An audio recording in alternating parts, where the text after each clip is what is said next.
Hello everyone, welcome back to SRPS online classes.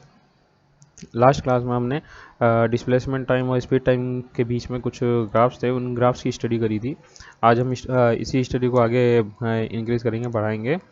आज हम start करते हैं वेलोसिटी टाइम ग्राफ। ओके, तो देखते हैं कि वेलोसिटी टाइम ग्राफ में फर्स्ट ग्राफ कैसा आ रहा है। ये देखिए, जितने भी ग्राफ्स हैं हमारे पास जितने भी ग्राफ हैं वो सारे के सारे सिमिलर दिख रहे हैं, ठीक है।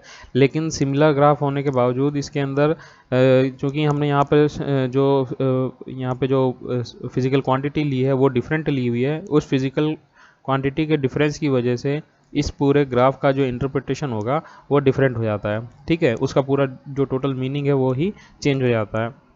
तो इसलिए कभी भी इसमें हमें ये नहीं कहना कि सर सेम ग्राफ है, ग्राफ सेम नहीं है। कर्व यहाँ पर सेम दिख रहा है, लेकिन यहाँ पे फिजिकल क्वांटिटीज़ में डिफरेंस है, तो इस वजह से हम कहेंगे कि इसकी जो वैल्यू आएगी वो भी डिफरेंट आएगी, ठीक है। तो सबसे पहले हम देखते हैं फर्स्ट ग्राफ। तो फर्स्ट ग्राफ के अंदर हमें क्या दिख रहा है? हमें दिख रहा है कि वेलोसिटी और टाइम के बीच का ग्राफ है, जिसमें वेलोसिटी जो है इस पॉइंट पर आकर कांस्टेंट है। देखिए यहाँ पे टाइम के इंक्रीमेंट के साथ साथ वेलोसिटी की जो लाइन है ये कांस्टेंट है, इसके अंदर कोई फर्क नहीं आ रहा। तो हम क्या कहेंगे इसको? v is equals to constant. Velocity इसकी क्या चीज़ है? कांस्टेंट है। तो वेलोसिटी जब कांस्टेंट रहेगी तो उस केस में इसकी बॉडी की मोशन को हम क्या कह देंगे? उसके केस में हम इसकी बॉडी को मोशन को कहेंगे कि यूनिफॉर्म मोशन है या यूनिफॉर्म वेलोसिटी है। इसको हम कहेंगे यूनिफॉर्म वेलोसिटी, यानी कि ऑब्जेक्ट जो मूव कर रहा है वो किस तरीके से मूव कर रहा है, वो एक यूनिफॉर्म वेलोसिटी के साथ मूव कर रहा है। यहाँ पे वेलोसिटी कांस्टेंट है, ध्यान रखना। वेलोसिटी कांस्टेंट का मतलब हो गया, जैसे सेम ग्राफ हमने स्पीड में ही पढ़ा था, तो स्पीड में क्या था? स्पीड कांस्टेंट थी, तो हम कहते थे कि यूनिफॉर्म स्पीड के साथ बॉडी मोशन कर रही है। लेकिन यहाँ पे हम टर्म यूज़ नहीं कर रहे स्पीड का, यहाँ पे यूज़ कर रहे हैं वेलोसिटी का। तो हमने कहा कि बॉडी की जो वेलोसिटी है वो यूनिफॉर्म है, यानी कि टाइम के बढ़ने के साथ साथ उसके अंदर कोई चेंज नहीं आ रहा है। नेक्स्ट आता है सेकेंड वाला। इस केस में हम क्या कर रहे हैं? हम देख रहे हैं कि यहाँ पे कॉन्टीन्यूसली वेलोसिटी में इंक्रीमेंट आ रहा है, जैसे जैसे टाइम के साथ इंक्रीज हो रहा है। टाइम के अंदर इंक्रीमेंट हो रहा है तो वेलोसिटी में भी इंक्रीमेंट हो रहा है। तो हम मान लेते हैं वापस से सेम चीज़ करेंगे। ये हमारे पास में ये ओ सेंटर पॉइंट है और ये इसका टॉप पॉइंट है, ये मान लीजिए ये है ए। ओके, ये पॉइंट ए है। तो अब ए से जब यहाँ पर एक परपेंडिकुलर ड्रॉ करेंगे तो ये बन जाएगा ए बी, हमारे पास में एक ट्राइंगल की शेप में आ गया।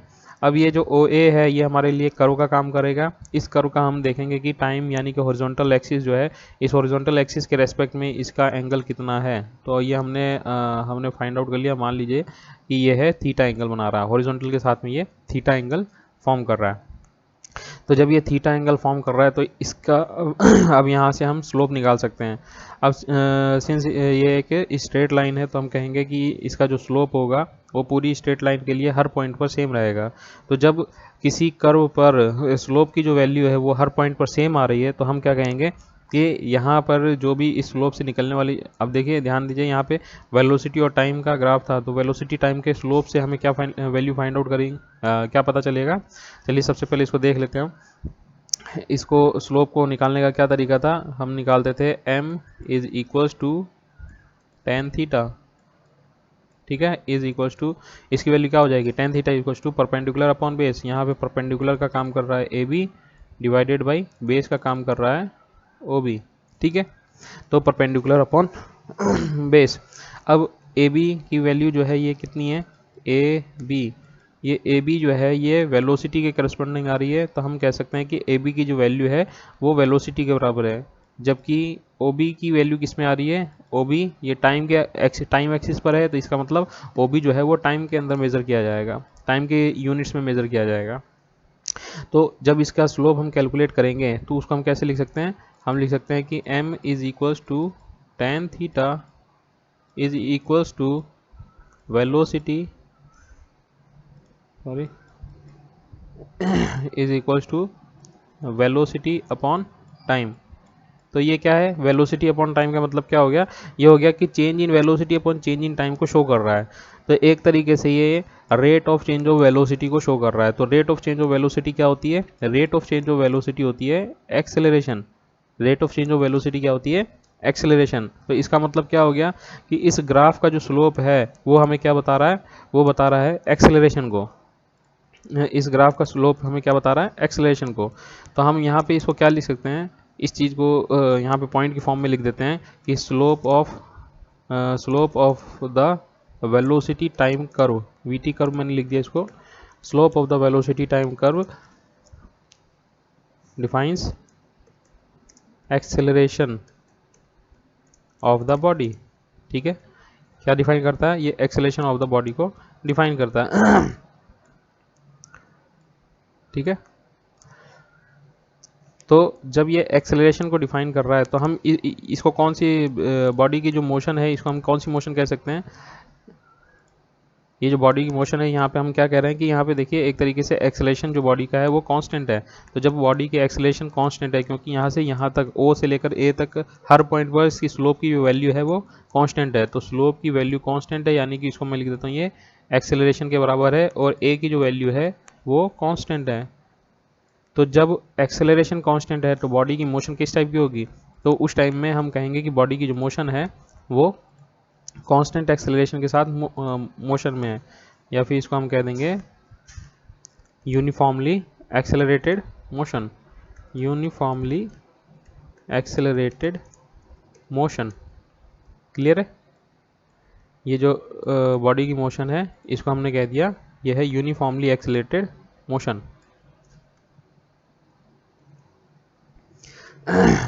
तो ये ग्राफ हमें किसका मिला है, ये ग्राफ हमें मिला है यूनिफॉर्मली एक्सेलरेटेड मोशन का। इस केस में हम कहेंगे कि एक्सेलरेशन बॉडी का जो है वो कांस्टेंट रहेगा, वो टाइम के साथ चेंज नहीं हो रहा, लेकिन कांस्टेंट एक्सेलरेशन की वजह से वेलोसिटी जो है वो बॉडी की वो हर टाइम पे अलग अलग टाइम पे क्या होती जा रही है, चेंज होती जा रही है बॉडी में एक्सेलरेशन। क्योंकि एक्सेलरेशन प्रेजेंट है तो एक्सेलरेशन क्या होता है, ये rate of change of velocity होता है।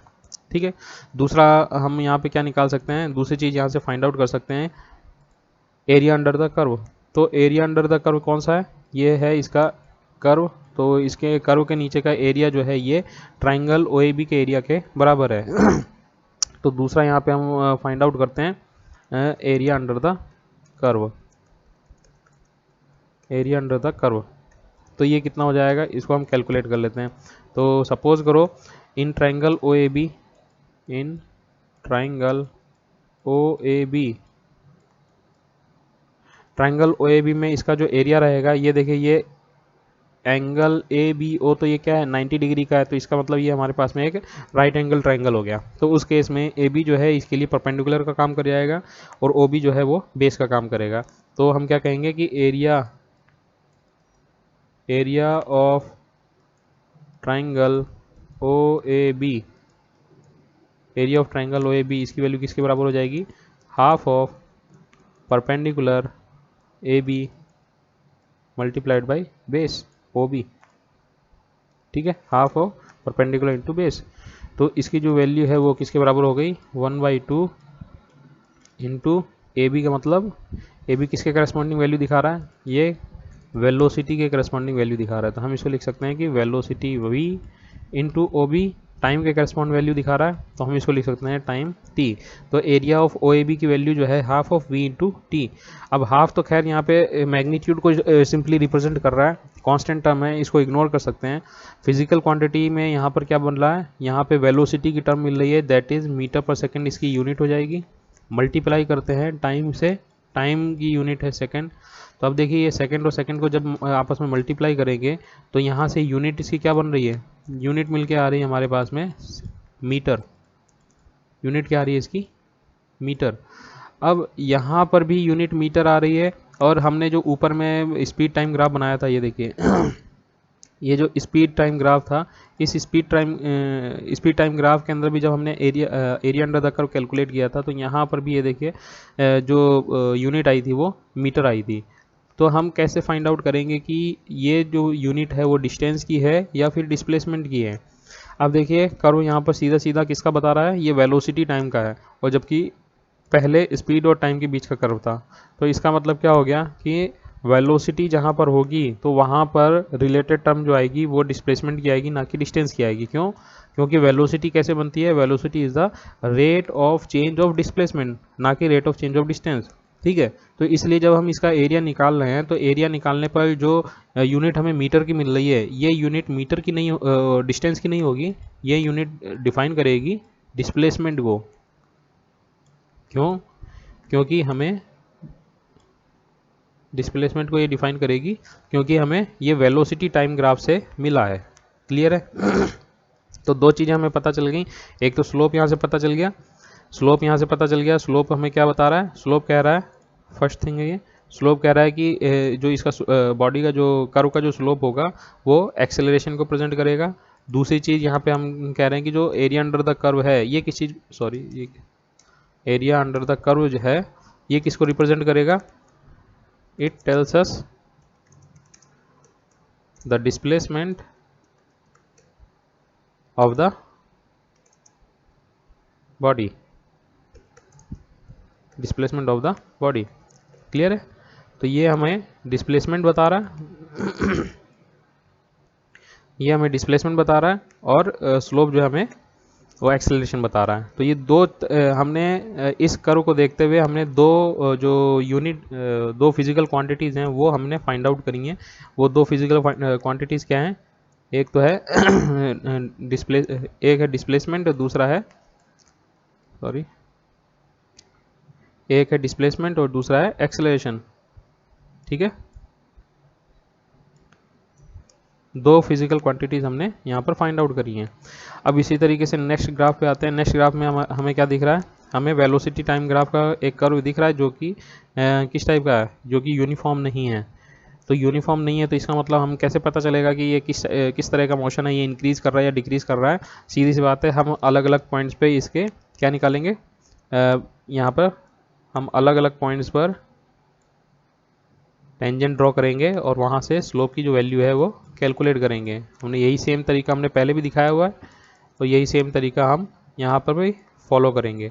तो जब ये मान लीजिए ये पॉइंट बी था और ये पॉइंट ए है, तो पॉइंट ए पर जब हम स्लोप ड्रॉ कर रहे हैं उसका हॉरिजॉन्टल के साथ एंगल जो है वो है θ1, और बी पॉइंट पर स्लोप ड्रॉ किया तो हमने मान लिया उसका एंगल बन के आ रहा है कितना? θ2। तो हम देख रहे हैं कि θ1 is greater than θ2 θ1 is greater than θ2। तो इसका मतलब हो गया कि स्लोप जो है m1 इज, सॉरी उल्टा बोल दिया मैंने, θ1 इज लेस देन θ2। एंगल जो है वो इंक्रीज हो रहा है लेकिन इनिशियली इसका एंगल छोटा है, तो हम कहेंगे कि स्लोप जो है m1 is less then m2। इसका जो स्लोप इनिशियल स्लोप है वो फाइनल स्लोप के कंपैरिजन में कम आ रहा है। तो उससे निष्कर्ष हम क्या निकाल सकते हैं? हम कह सकते हैं कि जो इसका एक्सेलरेशन है at point a1 is less than acceleration at point b। तो इसका मतलब क्या हो गया कि यहाँ पर एक्सेलरेशन जो है वो भी कॉन्टीन्यूसली इंक्रीज कर रहा है, डिक्रीज नहीं कर रहा। एक्सेलरेशन जो है वो कॉन्टीन्यूसली इंक्रीज कर रहा है। तो इस तरह की जो मोशन होगी उसको हम क्या कहेंगे? इस तरह की मोशन को हम कहेंगे कॉन्टीन्यूसली इंक्रीजिंग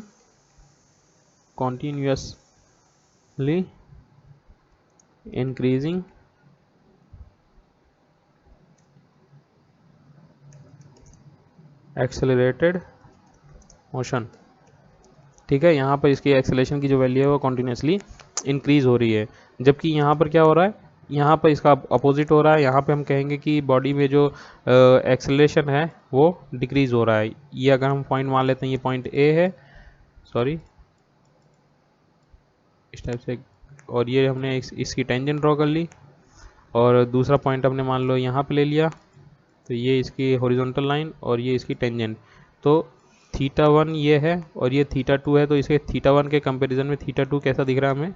हमें शॉर्ट दिख रहा है। तो हम कहेंगे कि यहाँ पर θ1 इज़ ग्रेटर देन θ2 और m1 is greater then m2 और acceleration a1 is greater then acceleration a2। तो यहाँ से क्या पता चला? ये एक तरीके से एक्सेलरेशन जो है उसका धीरे धीरे कम होता जा रहा है। तो जब एक्सेलरेशन कम हो रहा है तो हम क्या बोलेंगे? बॉडी की जो एक्सेलरेशन में कमी आ रही है वो कहेगी रिटार्डिंग मोशन हो रही है। तो इसको हम कहेंगे रिटार्डिंग मोशन। ये अब एक्सेलरेटेड मोशन नहीं है, नॉन यूनिफॉर्म हम बोल सकते हैं, क्योंकि यहाँ पे यूनिफॉर्म डिस्ट्रीब्यूशन नहीं है इसका। तो इसको हम यहाँ पे नॉन यूनिफॉर्म लिख सकते हैं, नॉन यूनिफॉर्म रिटार्डिंग मोशन। ये सेम स्पीड टाइम ग्राफ की तरह ही दिख रहा है। यहाँ पे बस फ़र्क इतना सा है कि वेलोसिटी यहाँ पर टर्म आ गई है, जबकि उस केस में क्या था? उस केस में था हमारे पास में स्पीड। ठीक है, चलिए हमारे पास में एक्सेलेरेशन टाइम का भी एक ग्राफ है। तो एक्सेलेरेशन क्या होता है सबसे पहले उसको देख लेते हैं। सबसे पहले हम देखते हैं कि व्हाट इज एक्सेलेरेशन। एक्सेलरेशन, तो एक्सेलरेशन क्या चीज़ है? एक्सेलरेशन हम ओके एक्सेलरेशन क्या चीज़ है? एक्सेलरेशन को जब डिफाइन किया जाता है तो हम इसको बोलते हैं the rate of change of the rate of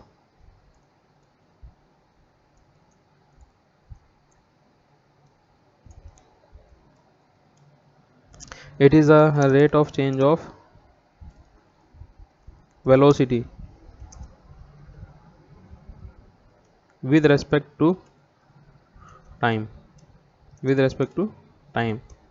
ये क्या है? ये rate of change of velocity है विद रेस्पेक्ट टू टाइम, यानी कि टाइम के रेस्पेक्ट में वेलोसिटी में कितना चेंज आ रहा है उसको हम कहेंगे ये एक्सेलरेशन को रिप्रेजेंट करता है। ठीक है, इसको रिप्रेजेंट करने का तरीका क्या है? It is denoted by a, small A.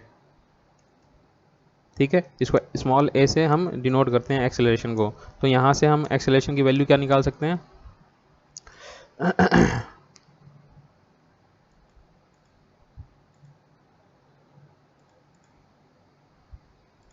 Okay तो यहाँ से हम एक्सेलरेशन की वैल्यू क्या निकाल सकते हैं? इसको हम लिख सकते हैं a is equals to,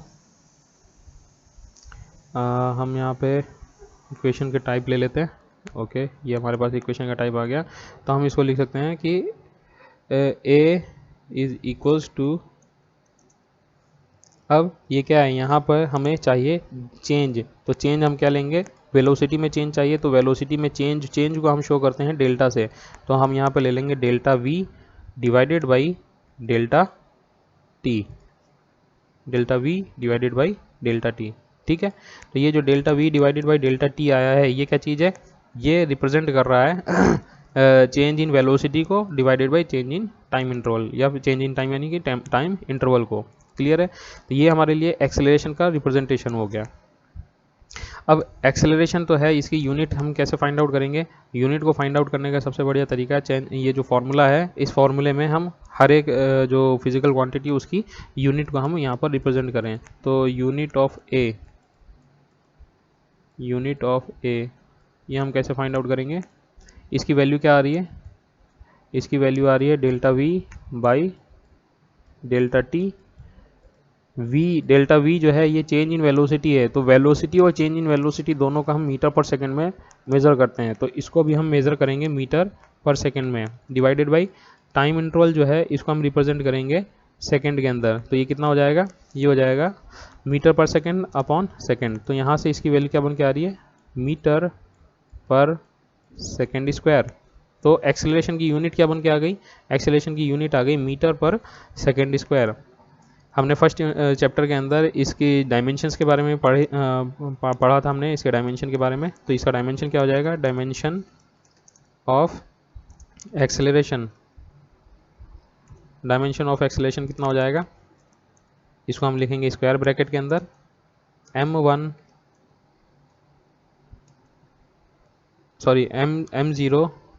m की पावर 0, यहाँ पे मीटर ऊपर में आ रहा है तो यानी कि ये लेंथ की पावर है L1, इसको हम लिख देंगे इस तरफ से, और टाइम की पावर सेकंड स्क्वायर है लेकिन अपॉन में है, तो इस केस में हम इसको -2 लिखेंगे, सेकंड -2। क्लियर है?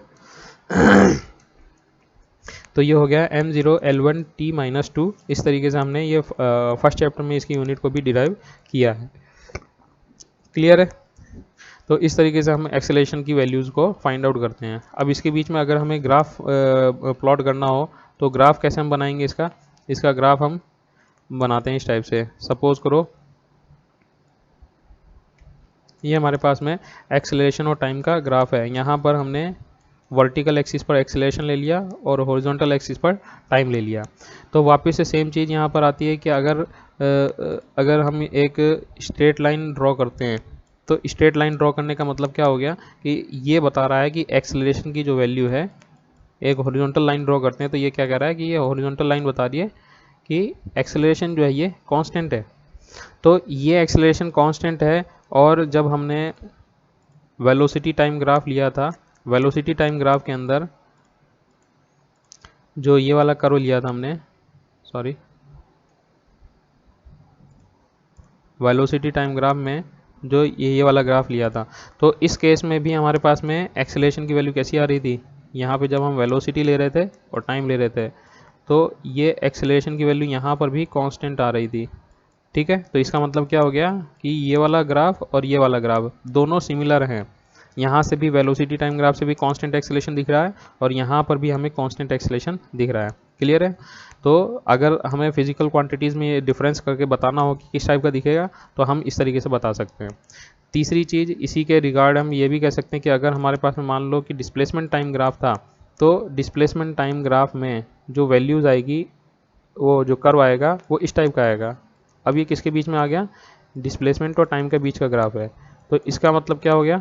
यहाँ पर देखिए, यहाँ पे हम कह रहे हैं कि डिस्प्लेसमेंट एक यूनिफॉर्म रेट से चेंज नहीं हो रहे हैं, तो इसका मतलब वेलोसिटी जो है वो यूनिफॉर्म नहीं हो रही। वेलोसिटी यूनिफॉर्म नहीं है तो इसका मतलब वेलोसिटी कॉन्टिन्यूसली चेंज हो रही है। तो जब कॉन्टिन्यूस चेंज हो रही है तो वहाँ पे हम कहेंगे कि कोई ना कोई एक्सेलरेशन जो है वो प्रेजेंट है। तो यहाँ पर भी जो एक्सेलरेशन प्रेजेंट है उसको हम कहेंगे, उसका जो ग्राफ शो करेंगे वो इस टाइप से शो करेंगे, एक्सपोनेंशियली शो करेंगे। क्लियर है? तो ये क्या हो गया? ये कांस्टेंट एक्सेलरेशन के अलग अलग डिफरेंट ग्राफ्स हैं।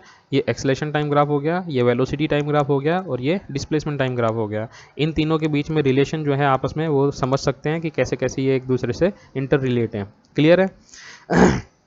नेक्स्ट, यहाँ पे अगर हम इसकी स्लोप की बात करेंगे तो हम कहेंगे कि यहाँ पर हॉरिजॉन्टल के साथ में इसका जो स्लोप है वो tan 0 डिग्री है, यानी कि 0।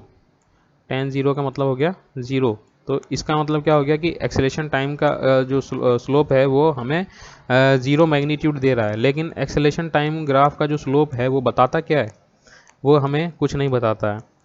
ठीक है, कोई फिजिकल सिग्निफिकेंट फिजिकल क्वांटिटी को ये रिप्रेजेंट नहीं करता, तो इसलिए हम कहेंगे कि इसका जो स्लोप है वो कोई नई चीज़ नहीं बता रहा है।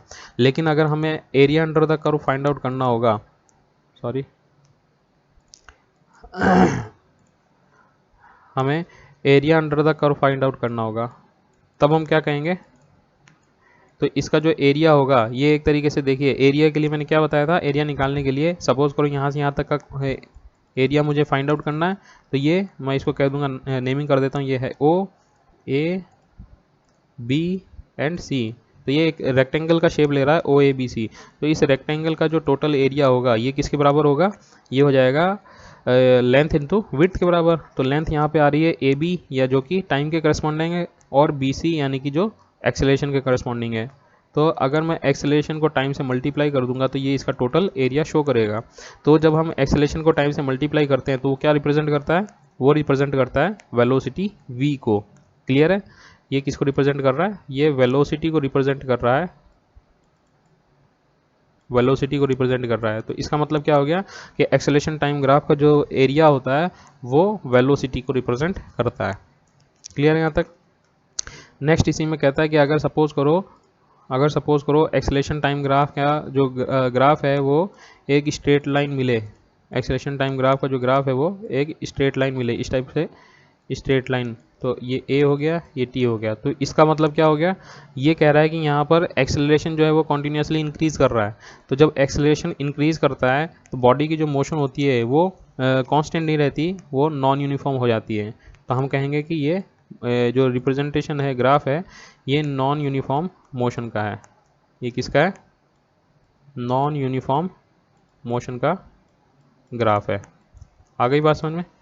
तो इस तरीके से हम अलग अलग डिफरेंट फिजिकल क्वांटिटीज़ के बीच में जो रिलेशन है वो इस्टेब्लिश कर सकते हैं। तो आज हमने एक्सेलरेशन टाइम ग्राफ के का भी स्टडी किया, और वेलोसिटी टाइम ग्राफ और उससे मिलने वाली जो फिजिकल क्वांटिटीज़ हैं, सिग्निफिकेंट क्वांटिटीज़ हैं, उनके बारे में भी जानने की कोशिश करी। ठीक है, तो आज के लिए इतना ही काफ़ी है। नेक्स्ट क्लास में हम इसके आगे जो कैलकुलस है वो कैलकुलस का पार्ट हम स्टार्ट करेंगे, और उसको कैलकुलस करने के बाद में हम डिराइव करेंगे इक्वेशंस ऑफ मोशन को। Okay, thank you.